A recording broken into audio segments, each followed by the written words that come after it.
Welcome to the Pulse Durbin Amendment Resource Center, your source for news, information, and analysis regarding the Durbin Amendment. Today, 5 questions in 5 minutes regarding the Fed's final rules implementing Durbin. And joining me today is Andy Paur, Managing Director of Paur Payments Advisory Group and former Executive Vice President and Director of Payment Systems at Woodforest National Bank. Andy, thanks for joining us today. Thanks for having me here. A lot of debate around the Durbin Amendment. One of the significant issues that came up was expenses that are tied to debit card transactions. From a financial institution's perspective, what's the best approach for issuers to get a handle on their costs to ensure an efficient debit card program?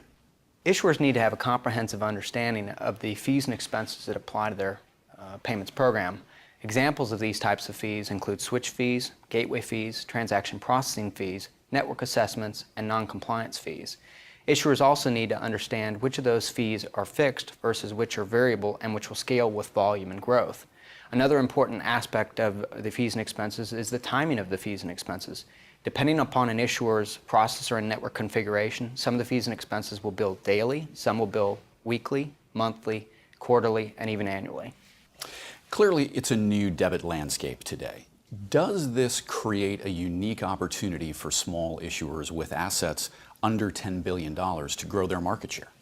It absolutely does. The Durbin Amendment has created a significant income fee differential for exempt issuers versus non-exempt issuers. As a result of the Durbin Amendment, exempt issuers are going to enjoy much more lucrative yields off of interchange as compared to their competitor non-exempt issuers.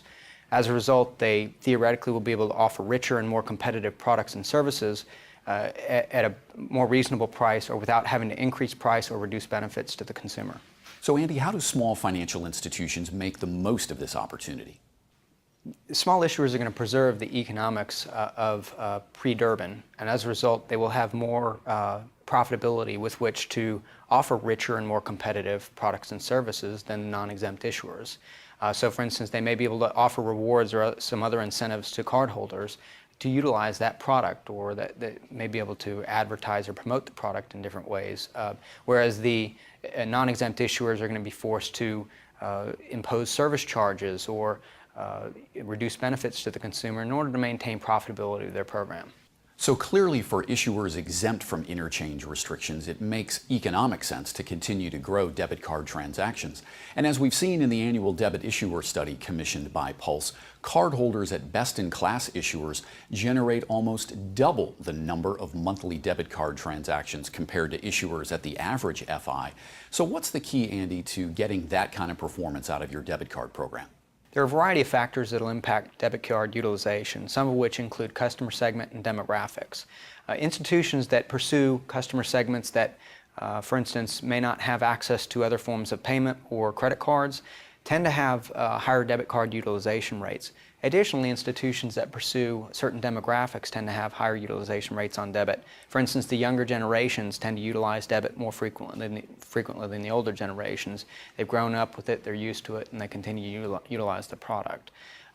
Additionally, institutions that employ the right economic incentives towards the consumer to promote debit goes a long way to increasing debit card utilization.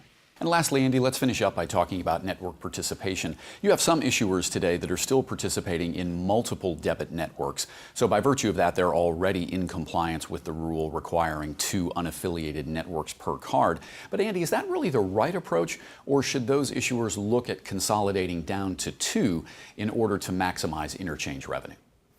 Steve, issuers historically participate in multiple EFT networks as a means to eliminate gaps in POS acceptance that existed when the EFT networks were regional in nature. Since that time, however, most of the large EFT networks, including Pulse, have achieved national acceptance. And therefore, as a result of that, it's no longer necessary for issuers to maintain participation in multiple EFT networks.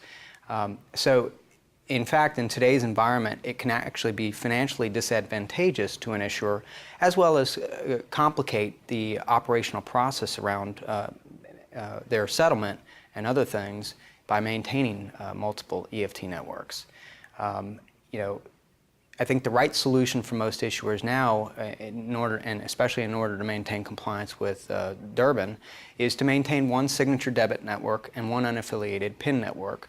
As I mentioned, I think that will be more financially advantageous to the issuer, as well as streamlining the operational processes. Well, Andy, thanks for joining us today and sharing your perspectives on this very helpful information. And please check back often for additional updates right here on the Pulse Durbin Amendment Resource Center.